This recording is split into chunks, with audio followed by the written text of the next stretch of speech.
Hey guys, let's make the review here with the full QWERTY keyboard dock for the Samsung Galaxy Tab 10.1. And this is my review. Wish it was better. $80 for this thing. Got it at Verizon, you can get it at Best Buy, you can get it practically anywhere you have fries. We can go straight to the big issue so far for $80 worth of a keyboard. Is right away when you dock it. And I haven't had this problem since I updated to the new software for the Tab. But sometimes it's just not even that. So let's go ahead and just give it a shot here, slide it in. And there's one example right there. I plug it in and it doesn't, usually it pops up. If you go back to the unboxing of this thing, it turns on right away the moment you plug it in. And there it is, it just turned on. So it should be doing that right away. That tells you you dismounted and turn it back off. It should go and just automatically go back to the home screen. And it doesn't, and unless I just let it sit there for a while, maybe it will, but that shouldn't be happening whatsoever.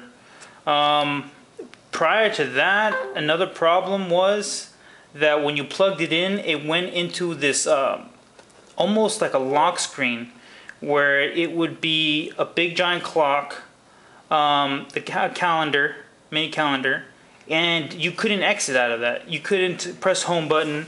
You couldn't tap the screen. Anywhere you tabbed, home, notifications. The only thing that could get you to the home screen was the back button here. You double tap that, it'll take you to the home screen, but now it would disengage from the keyboard. I don't know why that is. It could be a faulty keyboard. I need to go to Verizon and see if that's an issue. Maybe it's this one specifically, but this has been a problem and it doesn't seem to be getting any better. But when it is working, it does the job. Let's go ahead and give an example. It does type well. The size of the keyboard is great. But let's go ahead and give an example. Let's see. Samsung keyboard dock. And it does help. Enter, spacing, caps lock, but what's so special about this keyboard specifically is the little actual specific for the Galaxy Tab buttons here on the keyboard. Let me go and zoom in. Hopefully you guys get to see that. Right there in the bottom. Here's the return button, and the screen will go back to the previous menu. Let me go pan up. And then the home takes you back home to the home screen, as you can see. Recent views takes you back to the recent views. To get out of that, you press home again, and or you press the recent views again, and it has internet. You press the internet button, takes you straight to the last page you were on, or if you haven't even opened it, it'll take you back to your your browser. And you can press mail, take you straight to mail, and locking the screen is easy. Turns it off, press it again, turn it back on. Dimming the screen here is easy. Also adjusting the volume is here, and then if you want to play your music is there. So it's all quick, easy tabs. Let's go ahead and press the home button. There's even the apps button here. I'll take you straight to the apps. So it's nice. It does add little features. Of course, you can just easily just reach over and touch the damn thing. But that's why you have the keyboard to give you those extra features. But for $80 for it to be giving these problems, I'm hoping it's just the keyboard. It's a hardware issue, not a software issue. I'm gonna go ahead and take it to Verizon, see if I can just swap it out for another one, because I shouldn't be having these problems. Let's go ahead and take it out again and see what happens. So it just lodged. Slide it back in. Okay, so that it's making the sound. Take it out one more time. Let me go ahead and turn it off. Slide it back in. Okay, so it's random. But you want it for $80. You want it to work every single time, and for that not to be happening right now, that could be a problem. I'll pass by Verizon and see what happens. But that's just my review on it, you guys. There's also another problem is the size of the keyboard. Yes, it's full sized, but there is no case for it, which is kind of disappointing.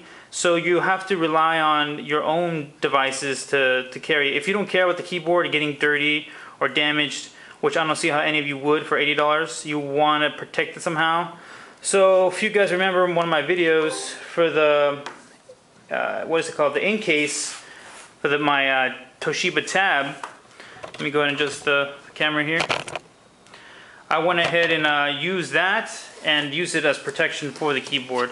Slide it in head first, I mean like the spacebar first, slides in nice, and I keep it like that, toss it in my bag with the Galaxy in the slim folio case, which I also have the review up there, and I just put it on top of each other and put it in the bag. Now that could be a problem. I have you know, a small backpack and it doesn't carry that much stuff. This takes up a big bulk of it, and if you don't have that much room, you know, this is kind of counterintuitive. You know, you want it to be slim and portable, but you're carrying a whole bunch of stuff for it. You want to protect it, but if you don't care for the, you know, the keyboard, you can just toss it in your backpack just like that. That's perfectly fine too. So that's another problem, but I'm gonna go ahead and find out if it's the keyboard specifically. Maybe it's just mine. I could have a bad batch because it doesn't seem like anyone else on YouTube is having this problem. I watched a bunch of videos and it doesn't seem like anyone's complaining about that. So I'm hoping it's just this one. I'm hoping it's just broken. But that's my take on it, you guys. I do recommend it. If everything works, there is no problems, I recommend it. If this is a hardware issue, maybe it's just, it could be software. Maybe just the pad just isn't recognizing it for some reason. But I recommend it. You know, even if it does have some small problems, when it works great. You can put on your lap. It looks just like a laptop, and works better than a small size laptop in my opinion. But I'll go ahead and recommend it under those conditions. Any other conditions, I don't recommend it unless you're planning on using it for school purely. Then I don't think you have much of a choice unless you want to go ahead and use a wireless one, and I don't know how that works. I haven't seen any reviews for those yet. But that's my take on it, you guys, for the dock full QWERTY keyboard for the Galaxy Tab 10.1. If you have any questions, let me know. Hopefully I get to you, and I'll respond. Thanks, guys.